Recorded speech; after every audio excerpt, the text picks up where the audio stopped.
Hi, I'm Jennifer Mulchandani. And I'm Heather Michaelgard. Welcome to the M Word, where we have uncensored conversations on all things marketing. Due to COVID, we are not recording in the studio and apologize for any poor audio or technical glitches. As soon as it is safe, we will have our guests with us in the studio. Until then, stay healthy and wear a mask.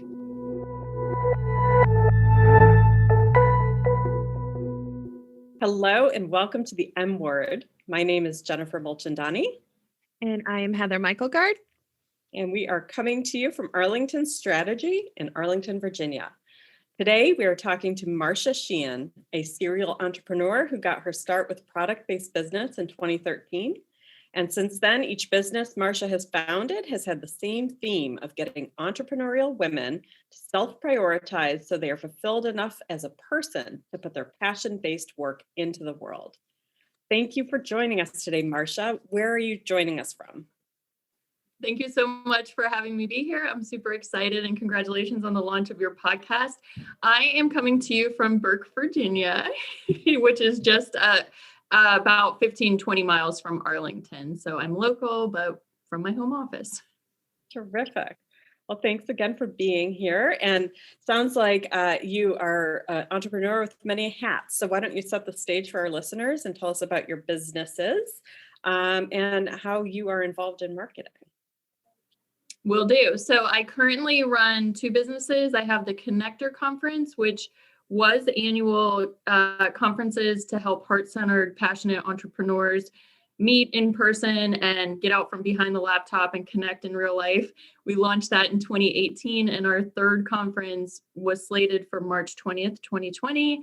And unfortunately, we had to pull the plug 7 days before when the world shut down for the pandemic.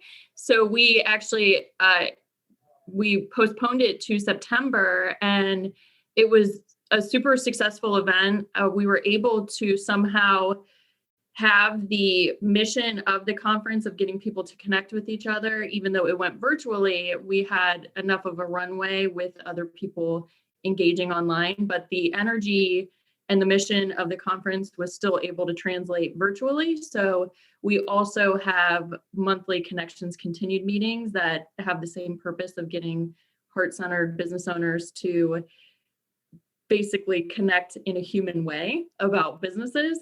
And then I also have HerHideaways, which is a self-care solo retreat service that's provided in the town of Occoquan. That's about 20 minutes from me. It's about 30 miles from DC. And what we do with that is it's a super hands-on approach where every hideaway is different and it's curated specifically for the client that purchases the weekend. We also offer weekdays as well.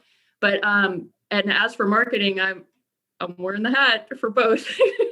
So I am the head honcho, and so I'm super excited to be talking to you because when I saw that you were launching this podcast, I was like, ooh, this is something I'd love to talk about, marketing in a scrappy way. So I'm excited to be here. Love that. Scrappy marketing. Marcia, you said heart-centered business. What do you mean by that?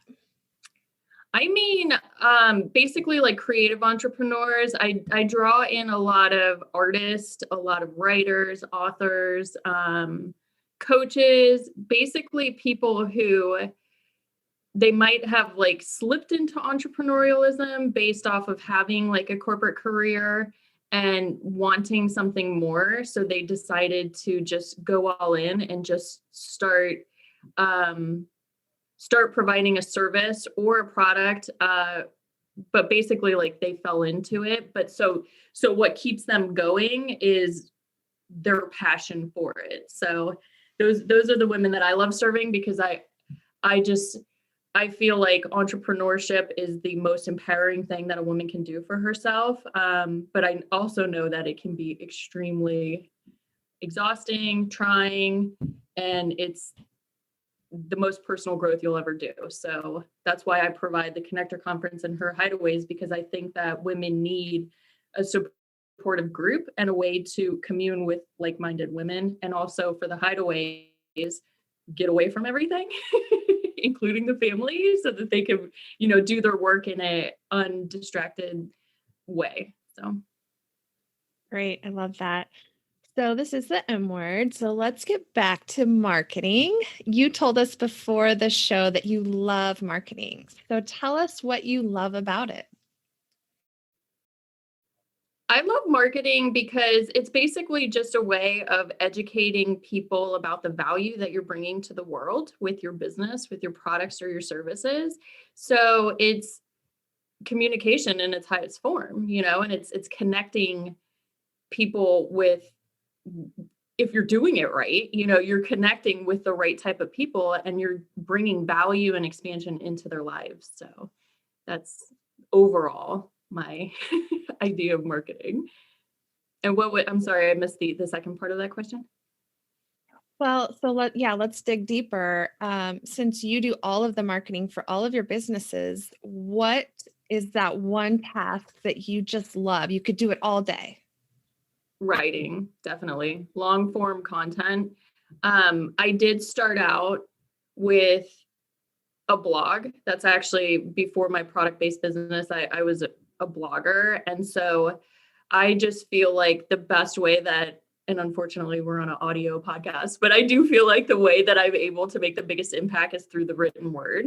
I love, alliteration. I love, connector conference, HerHideaways. Like, I love playing with words in a way that like just makes people, that it just sticks with them. So long form content is definitely, I think, my favorite type of way to connect. Is there anything that you've seen out there that just makes you cringe that people have done? Okay. You said we only had half an hour. Yeah, there's a lot of cringeworthy stuff out there. I think because I do primarily work in a very, with, with solopreneurs and people who have super small teams, like I'm used to the people who do it all, and they do it well because they are heart-centered and they're not necessarily trying to reach out to the whole market. They're just trying to find their people and serve them in a way. But just an experience with, we're having the floors replaced in our house, and bigger name companies, when they do the marketing and the marketing doesn't actually align with like the way that they treat their employees or their salesmen or their salespeople, or when there's just a big disconnect behind what you're seeing online and in print and then the actual service that you're getting, that really bothers me. And another thing, another one is because I'll bring it back to like my type of people. When people aren't actually like having call to actions of like how you can work with them. So they're either they're putting their messaging out, you're attracted to them, you're like, oh, I might want to hire her, I might want to work with her, I might want to buy that, but then it's not clear like how to take that next step, like how to go through the journey of becoming a paying customer. That's definitely a little cringeworthy for me. That's actually such a great lead in, because I wanted to ask, and maybe not you've done this because that's cringeworthy to you, but what have you tried, if anything, that bombed and maybe surprised you that it didn't work? No, and I'm speaking from 100% experience. Like I was doing that. It took me so long to find out what it was I was supposed to do and just gain that clarity on who it was I could make the biggest impact on. And so I was doing that. I was writing, I was posting. I had a women's empowerment group in the DC area for over 4 years. And I was very accessible for people, but I wasn't doing those call to actions to get people to be able to work with me in a more in-depth way because I didn't have that clarity on how I wanted to work. So it was a huge evolution. So yeah, that's definitely, looking back on that caused a lot of friction, a lot of struggle. But it led me to doing work on boundaries. And I think that work, since I experienced it firsthand, I'm able to teach it in a way that can make a bigger impact for people who are either in that path of not having boundaries or not having clarity, or just getting in their way, self-sabotaging. Since I have that experience, I feel like I can better, educate others on it. There's a lot to unpack in that. 'Cause what I hear you talking about is even not knowing who you wanted to be your customer, and then how to ask your customer to hire you. Right.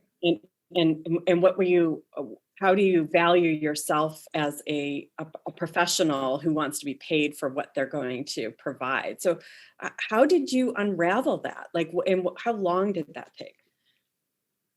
I like to learn things very thoroughly. So it did take a really long time, and I had to close the doors on certain aspects in my business because I wasn't sure how to navigate it. And then coming out of that, the retrospection is what helped me to actually figure it out. So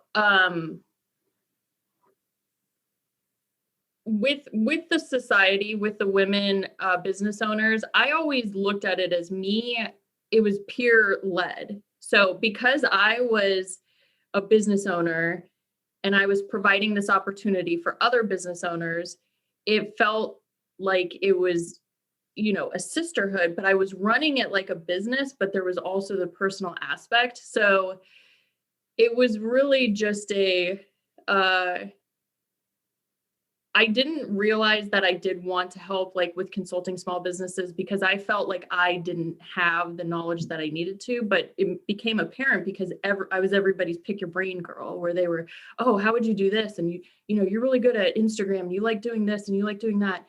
And so I would just share with them, but then it gets to the point where you're just like, it just becomes super overwhelming. So it did take multiple years, and I realized like I do need to serve people who are like me, like the women who are putting their passion into the world, but I need to do it I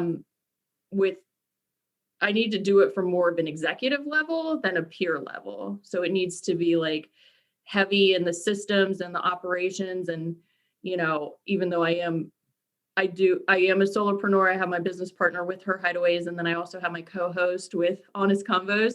And so I feel like I'm growing up as a business owner and like learning to not just take it all on myself. But it was a process. So, and it's hard to market something when you don't know what it is you're doing. So like you have to have clarity of who it is you're serving, and I know people talk about the riches are in the niches or niche down or however you want to pronounce it. But for me, like I didn't know I was an entrepreneur until my early 30s. And then I fell in love with the people and just the growth of it and how you could create something that could really improve other people's lives. And so it took me a while to get me to where I am. But now that I am where I am, I do feel like I can double down and just, have the clearer messaging, and especially with HerHideaways too, because I do believe that like the person we can make the biggest impact with is women business owners or executives who need to get away and just be taken care of because they're used to taking care of everything else and have that blank slate, But I mean, during the pandemic, that was, well, I'm sure we'll get into that, marketing in a pandemic. I won't lead to the question. We can absolutely get into that. I want to know though, Marcia, I mean, it sounds like you now have clarity into who you are, into who your business is, and to who you are serving. Is there any tactic that is just completely out of your comfort zone that you haven't yet tried? Like video or... I mean, you seem like a very outgoing person, but is there anything that it just kind of scares you and that you haven't tried yet? I'm that friend everybody wants to have around because I really will try anything. So I do, like, the things that scare me are the things that I do because I know that the fear and the trepidation is actually like unlocking another door to get me to the next level. So I do the Facebook lives, but I will tell you that it's cyclical for me. Like I seem to launch in like August or October, or I start the heavy planning in August. I start launching in October. Like, and this is why I tell everyone, get introspective, like look back at your, you can figure out the way that your creativity works. But I do everything, but I do it in bursts. So in the winter, if people were trying to interview me for a podcast, it wouldn't happen because I'm in my bunker, like, I'm cozy under a blanket, like just letting the seeds be ready to bloom. But yeah, I mean, I do the podcast, I do lives, I interview people live, I do, long content. Yeah, there's really nothing that I wouldn't try. I do speaking, workshops, facilitating. I like to have diversity. So if I'm missing anything, let me know, because then I'll see if it scares me and then I'll try.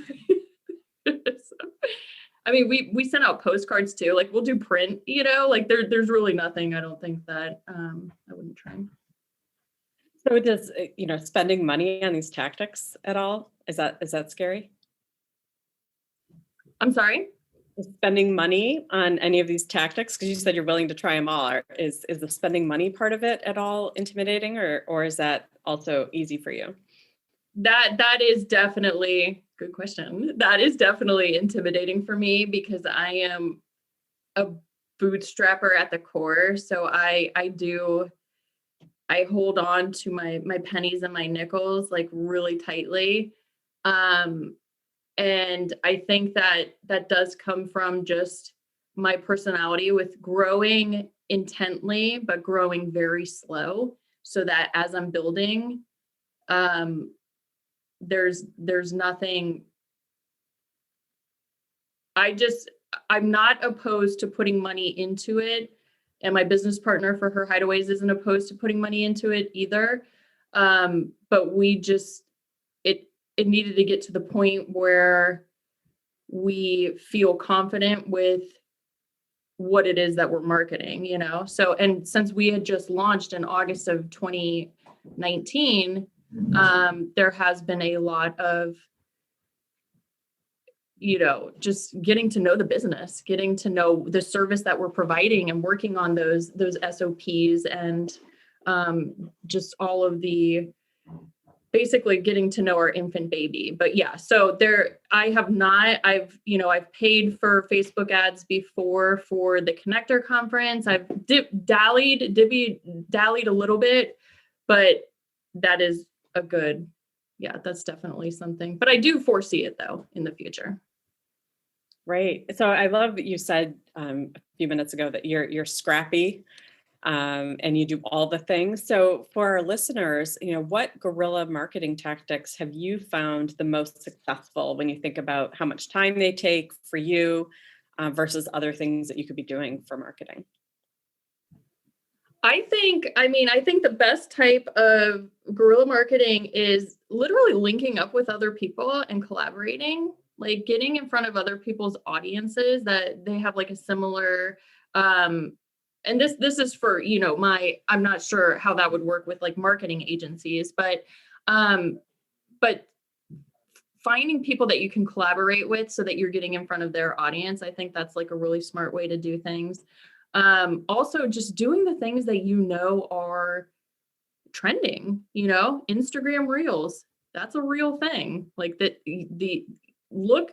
just follow some people that are really hip to what's going on, see what they're doing, and then tweak it to fit your messaging. But it's everything in marketing it's happening in real time. So you can very easily tell what's effective. So find the people who are nailing it and see how you can apply that to your business. Collaboration is key. Absolutely. Marcia, you've talked a little bit about your journey and finding who you are and who your customers are. Talk to us about your aha moment. When did it just all click?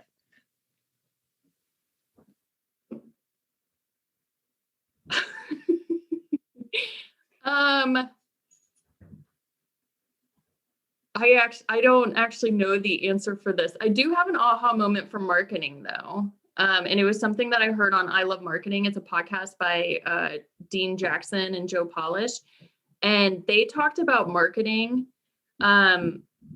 So I don't know when it actually happened, when I realized like who it was I was supposed to serve, because it was such a long drawn out journey of me getting to that place of like, not feeling the imposter syndrome, because I was basically, my peers were my ideal clients. But the aha moment for marketing was when I listened to one of their episodes, and they talked about marketing as being, it's like dating. Like you meet someone, you're interested in them, and then like you're not going to go from dating to marrying. So like have like the client's or the customer's path of being interested in what it is you have to offer, and then you continuously showing up and either providing them value in education or humor or aha moments for them. But I just really love the way that they laid that out, because, obviously as a business owner, you spend a lot of time and energy on learning how to market yourself, or your products, not yourself, but your products and your services. And for that, I just felt like, oh, it just humanized it. It humanized marketing, like the ability to go from somebody, seeing you at the bar and then taking, and then walking down the aisle. Like it's a journey. And so all you have to do is just figure out ways in your marketing to keep taking it to the next level. So that's a good question though, Heather, about my aha moment for when it all started to click. Cause it is always from like looking back and just seeing the common threads. And then I'm like, oh, okay, this is what I do. Where I'm sure if I asked a friend, like they'd be like, yeah, Marcia, this is what you do. Too easy. Well, I love one of the things you just said was, it's about marketing's about humanizing, it's the people to the products. I'm extrapolating what you just said, but how does that relate in your own experiences to using marketing for a greater purpose or making an impact or cause marketing? Have you played with any of those tactics, if you will? I do think, living outside the nation's capital, this was back when I had the society though. And, I had the women's empowerment group, but I wasn't really, marketing it in a way because it was such an intimate group. And, I already talked about just the disconnect between it being personal, but also professional. But, like when Trump was elected into office, there was a lot of disruption in the area based off of, just females. And sorry about that. There was it was a time that people needed to stand up and share what they believed regarding women's empowerment. And so I stepped into that more fully. And I started doing the Facebook Lives, and I started writing in a way that would connect with the people that I knew I was supposed to be serving. But I mean, I think for other companies, you see it where now this is horrible because it's marketing, but I am going to blame the pandemic. But at the beginning of the pandemic, there was a commercial that literally made me cry. And it was either, and this is why I feel horrible, but we were all stressed out. The cortisol levels were out off the chains. But there was a commercial from Squarespace or Wix, and it was about staying open, like open for business. And I felt like that was such a powerful message, because I felt it, like I literally felt it in my heart, because I knew the impact it was having on the business owners that I work with, and, me, myself as well. And so, I mean, I'm not sure if that answers your questions, but I do think there are ways to market in a way that is taking current events into consideration and just humanizing it, like we talked about earlier, where it's like you see what's happening and you just want people to feel safe and secure. Cause like that commercial really did. Like I was like, we're going to get through this, we're going to get through this. And so I feel horrible that I can't remember who it was actually by, because I do, like, I tend to, like, when there's good, good marketing, I tend to actually remember the brand. But that for me was very impactful. I mean, it just speaks to authenticity in messaging, right? And being relevant. And I think, the flip side of that is when you see ads that are so tone deaf to what's going on. If we're facing a pandemic as a nation and companies are, promoting vacationing and this and that and the other, it doesn't translate. But clearly, the fact, your point, like this touched your heart. And that is, I think, for every brand, every company, if you can come up with a way to connect what you do, what value you serve. And you said that right at the beginning, Marcia, that's what marketing is for you, is telling. So I love it. It's like communicating the value. So if your value is relevant to what's going on any level of scale in our community, it's like that's gold. Definitely. And I love that you just touched on that, literally about vacationing and that being tone deaf, because that was a huge, my business partner and I, for HerHideaways, we were 6 months into it, or no, yeah, 5 months into it before the pandemic hit. And I was like, I don't know what to do. Cause like HerHideaways is, so we kind of did have to switch the narrative of the marketing we were doing to go more towards the business owners and the executives, because it just felt we had been focusing on like the extra perks of like how with HerHideaways, like it's a self-care retreat, and we have a scavenger hunt in the town where you go to the preferred partners. And so we had to change a lot of how we were talking about it, because we realized some people don't want to go into stores. Some people don't want to use the custom dining debit card that they get because they don't want to be eating food prepared by other people. So we really had to like pull the reins back on that. But the hideaways are hosted in Airbnbs that my business partner owns. So we were afraid that all travel was just going to cease, but that's part of being in the DC area. Like we still had people coming and going. So it did get to the point around the summer where I felt comfortable, like, we can still serve people. We just have to work on the messaging so that it doesn't look predatory, because the last thing I want to do is market to stay-at-home moms who are trying to do homeschooling, who are at their wit's end, and say like, hey, just take a weekend here at Occoquan, like it would seem like it would just trigger them even more. Like, I can't do this. Like my husband's at home working, like, how am I going to, so we couldn't even educate them enough, even though we did have people taking hideaways. We just wanted to be very careful about how we marketed it, because it could have really triggered a lot of people. And I don't build businesses to cause pain. I build them to relieve pain. So, but I am glad you said that about the vacations, because there was some marketing. I can't think of anything specifically, but you're just kind of like, this is not the time, buddy. Pull that.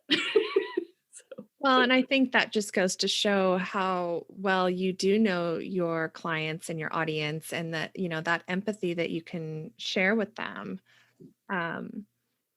Marcia, one more question. If you could go back and give yourself any marketing advice on the day you started, what would it be? I want to come up with a perfect answer, but I want to say what's honestly coming to mind is have a call to action. Like, if you're marketing to people and you're truly behind what it is you're selling, the product or service, if you know the value of what it is that you're bringing, and if you don't, you're in the wrong business, or you need to have a coming to Jesus moment where like you figure out what it is you're actually providing. but having those call to actions and making it clear how people can work with you, how people can purchase from you, and just making sure that these are a lot of things I would have shared with myself, but making sure that, you know, what you're marketing is what people are actually getting to. So having it be realistic, you know, creating, like providing the education of what it is that you're giving them, but then following through with that and meeting or exceeding their expectations. That's awesome. Just to sort of close out, I want to give you an opportunity, Marcia, to just brag a little bit, particularly launching this new venture in the middle of a global pandemic.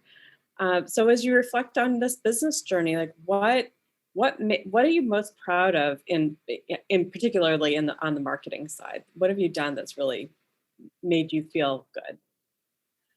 I think for me, oh, sorry. I didn't realize my son's phone was down here.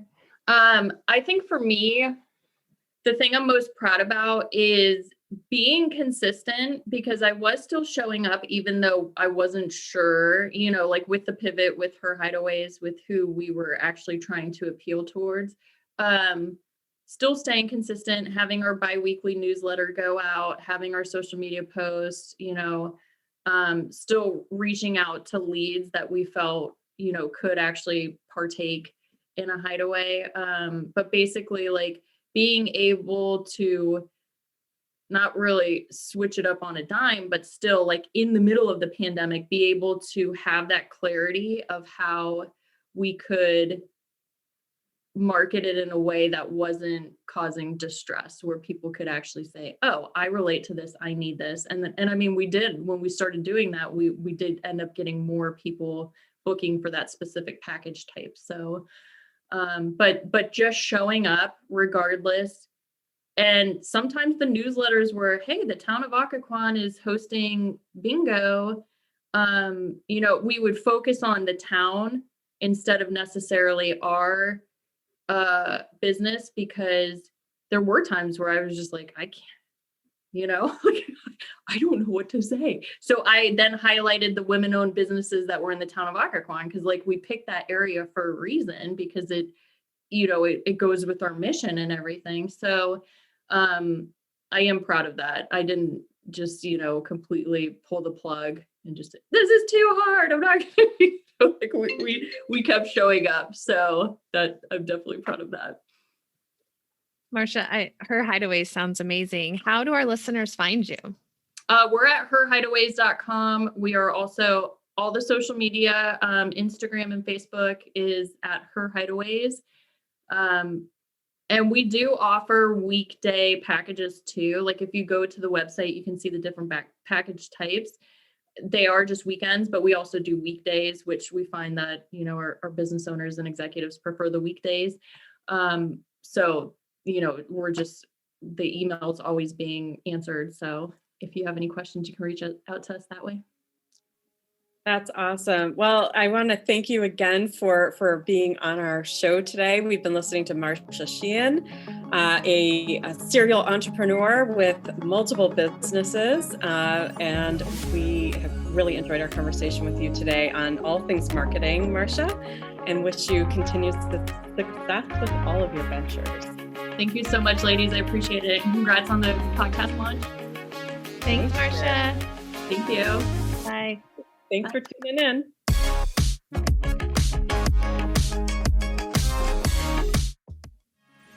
Thanks for listening. We hope you'll come back. Subscribe to the M Word wherever you listen to podcasts. And for more uncensored conversations, visit the M Word page at arlingtonstrategy.com.